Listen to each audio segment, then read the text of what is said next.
નમસ્કાર વિદ્યાર્થી મિત્રો, એનસી ક્લાસીસ ચેનલમાં તમારું હાર્દિક સ્વાગત છે. મિત્રો, વાર્ષિક પરીક્ષા ધોરણ 11 તત્વજ્ઞાન વિષયનો જે બ્લુ પ્રિન્ટ આધારિત પ્રશ્નપત્ર આપણે વિડીયોને જોઈએ તો આ ચેનલની અંદર તમે વિદ્યાર્થી મિત્રો નવા હોય તો આ ચેનલને સબસ્ક્રાઈબ કરવાનું ભૂલતા નહીં.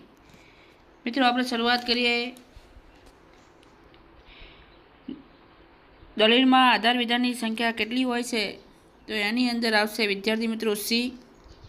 ધોરણ 10નું પરિણામ આવતા વિદ્યાર્થી મનોમંથન કરે છે કે મારે કઈ શાળામાં પ્રવેશ મેળવવો જોઈએ? તો એની અંદર આવશે તાર્કિક વિચારણા. ગાંધીજી રાષ્ટ્રપિતા છે, આ કેવા પ્રકારનું વિધાન છે?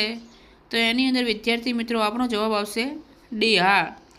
માન્ય દ્વારા નિરુપાધિક વિધાનની રજૂઆતનો સાચો ક્રમ કયો છે?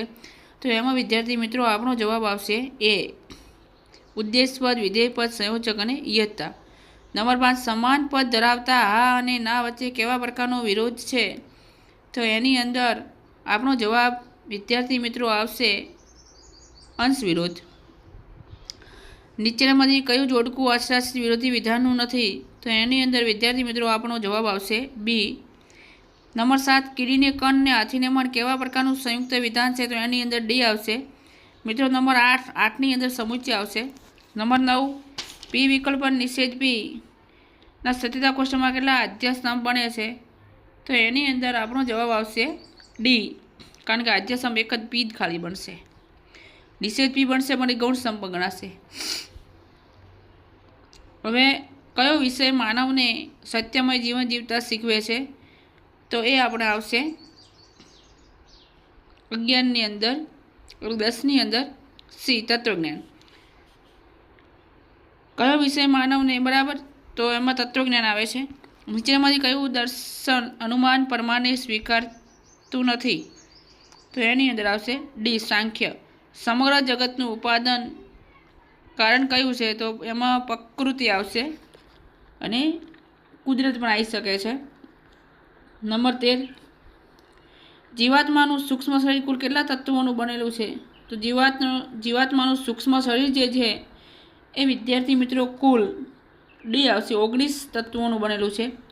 રાજુ સવારે ઉઠીને તેના માતા પિતાને વંદન કરે છે, આ કયા પ્રકારનું કર્મ છે?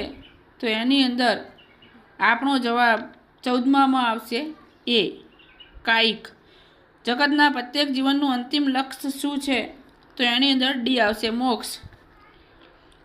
અને નંબર 16ની અંદર આપણો જવાબ આવશે ઈશ્વર કોને પોતાના સંદેશા વાહક તરીકે મૂકીને ધર્મના સંસ્થાપકનું કાર્ય કરે છે? તો બી આવશે. વિભાગ બીની વાત કરીએ તો વિભાગ બીની અંદર 17 જે છે એની અંદર ઈંદા હોશિયાર વિદ્યાર્થી છે, કારણ કે એની આગળનો જે આવે છે કારણ લાગે એની આગળનો જે શબ્દ બને એ ફલિત લાગે છે, એટલે ફલિત વિધાન બને છે. કેવા પ્રકારના વિધાનોમાં બંને પદો વ્યાપ્ત હોય છે? તો આ વિદ્યાર્થી મિત્રો તમારે કોમેન્ટ બોક્સમાં જણાવવાનું છે.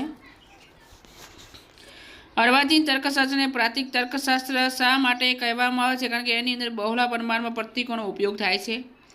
નિષેધ એ અને નિષેધ બીમાં સત્યતા કોષ્ટકમાં કેટલી હરોળ બને? 1 હોય તો 2, 2 હોય તો 4 બને છે.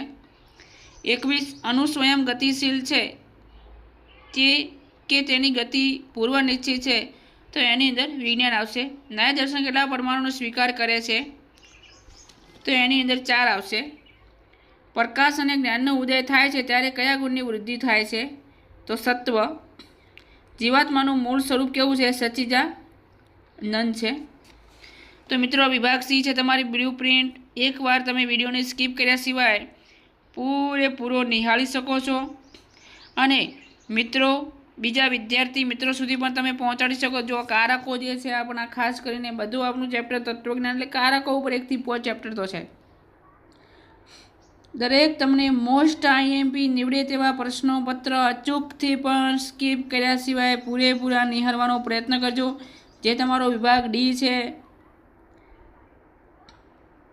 આ તમારી 2025ની ન્યૂ એટલે કે નવી બ્લુ પ્રિન્ટ છે, એના આધારિત આ પ્રશ્નપત્ર તમારી પરીક્ષાની અંદર પૂછાશે અને આમાંથી 100% આઈએમપી છે. તો વિડીયોને સ્કીપ કર્યા સિવાય પૂરેપૂરો નિહાળજો અને બીજા વિદ્યાર્થી મિત્રો સુધી પણ મોકલજો, જેથી તેમને પણ આ વિડીયોના પ્રશ્નો IMP મળી રહે. જય હિન્દ, જય ભારત.